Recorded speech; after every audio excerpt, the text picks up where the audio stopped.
नमस्कार दोस्तों, आप सभी का एवीएस स्टडी पॉइंट में स्वागत है। तो फ्रेंड्स, हम लोग आज रीजनिंग का प्रैक्टिस सेट 5 करने वाले हैं, जिसमें आपके 10 महत्वपूर्ण प्रश्न होने वाले हैं।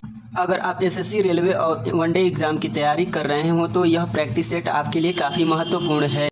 ऐसे ही प्रश्न आपकी परीक्षाओं में पूछे जाते हैं। तो चलिए शुरू करते हैं प्रश्न नंबर 1 से।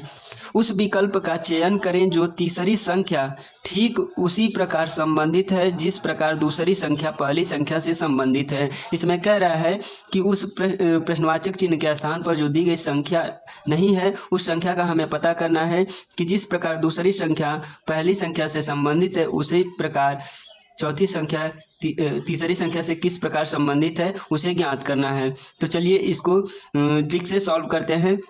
तो मान लीजिए कि यहाँ 4 और यहाँ 41 है, तो माना कि 4 और 10 का गुणा करते हैं तो कितना होगा, 40 हो जाएगा।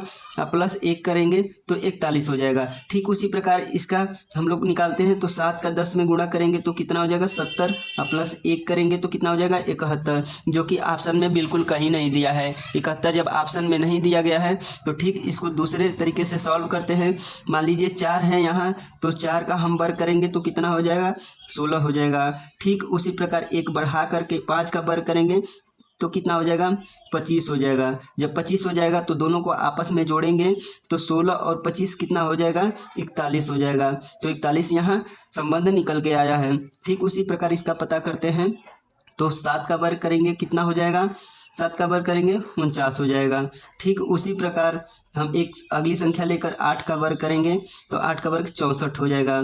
जब दोनों को आपस में जोड़ेंगे तो कितना हो जाएगा, 113 हो जाएगा, 113। तो ऑप्शन में देखेंगे कि 113 कहाँ है, तो ऑप्शन नंबर सी में दिया है 113। तो इसका राइट आंसर हो जाएगा 113। तो इसी प्रकार से हम लोग लॉजिक लगा करके क्वेश्चन को सॉल्व करेंगे, इजीली आपका क्वेश्चन सॉल्व हो जाएगा। चलते हैं क्वेश्चन नंबर 2 क्या कह रहा है। दिए गए शब्दों में कौन सा वेन आरेख सबसे उचित संबंध दर्शाता है। तो जिसमें दिया गया है वेन आरेख दिया गया है और क्वेश्चन कह रहा है कि इसमें कौन सा उचित संबंध जो है दर्शाता है। दिया है पशु, गाय, कुत्ते। तो सबसे पहले इनका संबंध निकाल के डायग्राम बनाते हैं। पशु और गाय का डायग्राम बनाते हैं। तो पशु जो है, गाय जो है पशु के अंतर्गत आता है। ठीक है, तो मान लीजिए पहले हमने पशु बनाया।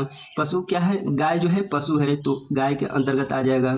फिर उसके बाद बनाएंगे पशु कुत्ते का संबंध बनाएंगे तो क्या हो जाएगा, कुत्ते जो है पशु के अंतर्गत आते हैं। ठीक है, तो ये भी क्या हो जाएगा, कुत्ते जो है कि इस डायग्राम का वेन आरेख बन के तैयार हो गया है। पशु के अंतर्गत गाय और कुत्ते आते हैं, इसीलिए एक वेन आरेख के अंतर्गत तैयार हो गया प्रश्न। तो यहाँ ऑप्शन नंबर डी है जो मिलता जुलता है, तो राइट आंसर हो जाएगा ऑप्शन नंबर डी। अगला क्वेश्चन है, एक निश्चित कोड भाषा में डॉक्टर को ALZQLO के रूप में लिखा जाता है, तो उस भाषा में नर्स को कैसे लिखा जाएगा, यानी नर्स का कोड क्या होगा। तो जैसे डॉक्टर का कोड ALZQLO है, उसी प्रकार नर्स का हमें कोड ज्ञात करना है। तो चलिए देखते हैं कि डॉक्टर का जो कोड है किस प्रकार से ALZQLO आया है। तो सबसे पहले इसको नंबरिंग करेंगे डॉक्टर को। डी जो है 4 नंबर पे आता है, ओ 15 नंबर पे आता है, सी जो है आपका 3 नंबर पे आता है और टी 20 नंबर पे, ओ फिर से 15 नंबर, आर हो गया आपका आर 18 नंबर पे, ई हो गया आपका 1 नंबर पे, यल 12 नंबर पे, जेड 26 और क्यू हो गया आपका 17, यल हो गया 12, हो गया 15। तो चलिए इसमें डिफरेंस देखते हैं कितना का है। तो देखेंगे कि -3 का यहाँ अंतर है, 4 से 1 गया, -3 का अंतर हो गया, और इसमें +3 का अंतर है, इसमें भी -3 हो गया, 15 से नीचे गया ना 12, -3 हो गया। फिर यहाँ 3, इसमें भी -3 है, टी इसमें भी -3, इसमें भी -3, सब में -3 का अंतर है। तो उसी प्रकार से नर्स का कोड हम निकालेंगे। तो देखते हैं कि नर्स जो है उसकी अल्फ़ाबेट के अनुसार हम लोग निकाल लेते हैं नंबरिंग करके। एन हो जाएगा आपका 14, यू हो जाएगा आपका 21, आर हो गया 18, यस हो जाएगा आपका 19 और ई हो जाएगा आपका 5। तो चलिए इसकी अगली संख्या निकालते हैं। तो 14 से 3 निकालेंगे, 11 हो जाएगा, 11 के होता है, और 21 में से 3 जाएगा तो आपका हो जाएगा 18 पे जो आता है आर आता है 18, और नेक्स्ट अगला निकालेंगे तो 18 से अगर -3 जाते हैं तो 15 होगा, के आर ओ हो जाएगा। तो आप देख सकते हैं कि अगर 3 लेटर निकल गया के आर ओ, तो ऑप्शन में कौन सा है के आर ओ, तो ऑप्शन नंबर ई बिल्कुल राइट आंसर हो जाएगा। नेक्स्ट क्वेश्चन है क्वेश्चन नंबर 4। क्वेश्चन नंबर 4 कह रहा है निम्नलिखित श्रृंखला में प्रश्न चिन्ह के स्थान पर कौन सी संख्या आएगी। तो इसको ज्ञात करना है, प्रश्न चिन्ह के स्थान पर कौन सी संख्या आएगी। तो इसको नंबरिंग करते हैं। वो हो गया 15 पे, यल 12, क्यू 17 हो गया, ओ 15 हो गया। ठीक उसी प्रकार 21 ये भी हो गया, 21 ये भी हो गया, 23 हो गया, 24 हो गया। तो अगली संख्या हमें ज्ञात करनी है। तो देखेंगे कि 15 से 2 बढ़ के 15, 2 17 हो गया, प्लस 2 का यहाँ डिफरेंस हो गया। इसमें 12 में 3 जोड़े हैं तो फिर +3 का डिफरेंस यहाँ हुआ है। ठीक उसी प्रकार अगली संख्या हमें निकालना है। तो Q 17 हो गया, तो इससे नीचे +2 इंक्रीज होगा, तो 17 2 19 हो जाएगा, 19 यस आता है 19 पे। और फिर अगली संख्या यहाँ 15 को निकालनी है, तो 15 से +3 को बढ़ा देंगे तो 15 3 18 हो जाएगा, आर आ जाएगा। तो यस आर ऑप्शन में देखते हैं किस में है, ये है STRS SU SR, option number D हो जाएगा राइट आंसर। ठीक इसी प्रकार से सभी क्वेश्चन को सॉल्व करते हैं। नेक्स्ट क्वेश्चन है 5 नंबर दिया गया है, नीचे दिए गए पैटर्न का ध्यानपूर्वक अध्ययन करें और उस संख्या का चयन करें जो इसमें प्रश्न चिन्ह के स्थान पर भरा जाएगा। तो ऑप्शन दिया गया है और यहाँ पे कोड दिया गया कि प्रश्न चिन्ह के स्थान पर पजल है, इसमें भरना है हमें कौन सी संख्या आएगी। तो सबसे बड़ी संख्या होती है, उधर को हम चलते हैं।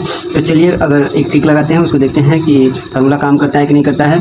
तो इसको तीनों को जोड़ लेंगे तो देखते हैं क्या 50 आता है। 9 6 15 15 4 19 नहीं आया 50।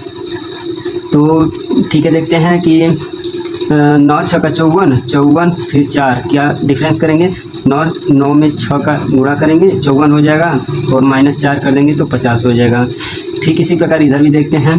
7 8 56, 56 में से 3, 7 × 8 56 -3 कर दिए, फिर 53 आ गया। सेम यह फार्मूला काम कर रहा है। ठीक उसी प्रकार से इसको भी निकालेंगे। 8 7 56, 8 × 7 -5 कर देंगे, 8 7 56, 56 में से 5 निकालेंगे तो 51 हो जाएगा। देखते हैं 51 नंबर ऑप्शन में दिया है कि नहीं दिया है। सी नंबर जो है ऑप्शन में 51 नंबर दिया है, तो राइट आंसर हो जाएगा आपका ऑप्शन सी 51। नेक्स्ट क्वेश्चन है 6 नंबर, और यह कह रहा है कि निम्नलिखित में से कौन सा विकल्प है दी गई श्रृंखला को पूर्ण करेगा। तो इसमें रिक्त स्थान है और नीचे ऑप्शन दिए गए हैं, और कह रहा है कि कौन सी जो है इसमें संख्या भरी जाएगी कि यह जो है पंक्ति पूरी हो जाएगी, श्रेणी पूरी हो जाएगी। तो चलिए इसको ट्राई करते हैं, देखते हैं के आगे यहाँ खाली है तो अगला लेटर देखते हैं कि के अलावा और क्या आगे लिखा है। यहाँ एक के मिला जिसके आगे x है और z है, तो सिंपली हम यहाँ पे भर देंगे। के आगे क्या है, x है, और उसके आगे क्या है, z है। तो इसमें 4 का श्रेणी बना लेंगे, के एक्स जेड यम, ये आपका बन जाएगा के एक्स जेड यम, यहाँ यम हो जाएगा। फिर से के एक्स जेड यम हो जाएगा, के एक्स जेड यम। सिंपली देखते हैं कितना आसानी से भरा जा रहा है। ठीक इसी प्रकार से परीक्षा में भी आपको हल करना है कम समय लेकर, और इसको ऑप्शन में तुरंत भर देना है।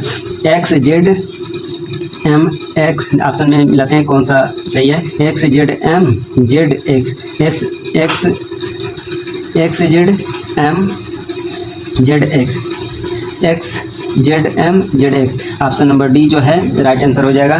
तो चलिए नेक्स्ट क्वेश्चन की तरफ चलते हैं। नेक्स्ट क्वेश्चन जो कह रहा है क्वेश्चन नंबर 7, किसी निश्चित कूट भाषा में पेन को जो है 32 10 28 लिखा जाता है। ठीक इसी प्रकार इसी भाषा में टब को किस प्रकार लिखा जाएगा, यानी टब का कोड पूछ रहा है। तो टब का कोड पूछ रहा है, तो पेन को हमने, पेन हो गया, पेन को 32 10 28 लिखा गया है, 32 10 28। तो इसको हम ज्ञात करेंगे, पी का हो जाएगा 16, और ई का हो जाएगा आपका 5, और एन का हो जाएगा 14।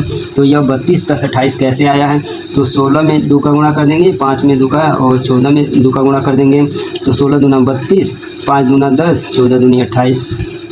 ठीक इसी प्रकार से हमने टब को भी निकालना है। तो टब का निकालने के लिए हमको क्या करना है, ये 20 हो गया और ये 21 हो गया और बी 2 पे हो गया, तो सबने 2 का गुणा कर देना है। 2 का गुणा करने के बाद हमारी जो है संख्या निकल के आ जाएगी। तो 20 दूना 40 हो जाएगा, 21 दूना 42, फिर 2 दूना 4, 40 42 4 ऑप्शन में कहीं दिया है, 40 42 4 ऑप्शन नंबर बी जो है राइट आंसर हो जाएगा। देख रहे हैं कितना सिंपल क्वेश्चन है। इसी प्रकार के क्वेश्चन जो है परीक्षा में पूछे जाते हैं, तो आपको ज़्यादा टाइम न लेते हुए सारे क्वेश्चन को सॉल्व करना है सही तरीके से, और ज़्यादा घबराने की ज़रूरत नहीं है। नेक्स्ट क्वेश्चन है क्वेश्चन नंबर 8। कह रहा है कि सही विकल्प का चयन करें जो निम्नलिखित शब्दों के एक तर्कपूर्ण तथा अर्थपूर्ण क्रम को दर्शाता है। तो इसमें करना है कि सबको लाइन बाय लाइन लिखना है, तो कौन सा ऑप्शन जो है सही होगा। इसमें देखते हैं कि बचपन, यौनावस्था, शैशवावस्था, वृद्धावस्था और किशोरावस्था दिया है। तो सबसे पहले कौन सी अवस्था होती है? शैशवावस्था होती है। पहली जो होती है शैशवावस्था होती है। शैशवावस्था 3 नंबर पे दिया गया है।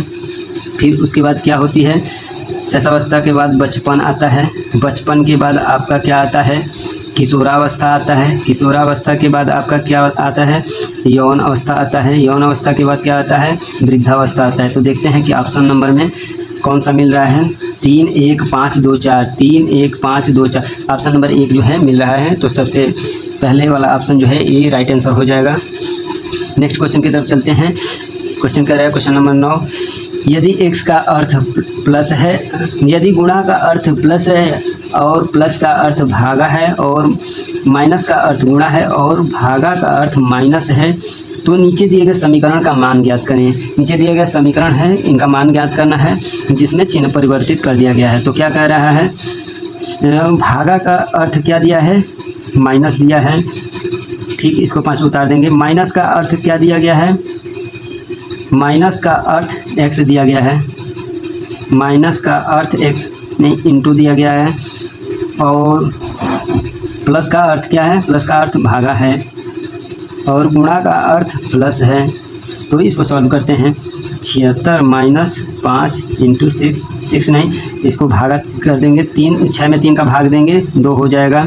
प्लस 4 जो का त्यों लिख देंगे। फिर उसके बाद गुणा कर देंगे। 76 माइनस 5 दूना का 10 प्लस 4 सेम ऐसे लिख देंगे। 76 प्लस वाले को जोड़ देते हैं। 76 4 कितना हो जाएगा? 80। 80 माइनस 10 यानी कि 80 माइनस 10 70। देखते हैं 70 ऑप्शन में किसने दिया है? डी ऑप्शन में दिया है 70। तो इसका राइट आंसर हो जाएगा 70। नेक्स्ट क्वेश्चन जो है 10 लास्ट क्वेश्चन है और मोस्ट इंपॉर्टेंट क्वेश्चन ये भी है। दिया गया है दीपाली विजय की बेटी है जिसकी पत्नी सुनीता है। यदि दीपाली मोहित को पत्नी है, यदि दीपाली क्या है? मोहित की पत्नी है, तो मोहित विजय से किस प्रकार संबंधित है? तो इसमें दिया गया है दीपाली, क्वेश्चन कह रहा है दीपाली विजय की बेटी है। तो ये हो गया, विजय हो गया, और दीपाली जो है विजय की क्या है? बेटी है। और जिसकी पत्नी सुनीता है, जिसकी पत्नी क्या है? सुनीता है। यदि दीपाली मोहित की पत्नी है, दीपाली जो है क्या है? मोहित की पत्नी है। मोहित की क्या है? पत्नी है। तो मोहित विजय से किस प्रकार संबंध है? मोहित का विजय से संबंध निकालना है। तो मोहित क्या हो गया? अगर बेटी का पति हो गया तो क्या हो जाएगा? ये दामाद हो जाएगा। क्या हो जाएगा? दामाद। रिलेशन में दामाद है। ऑप्शन नंबर डी जो है राइट आंसर।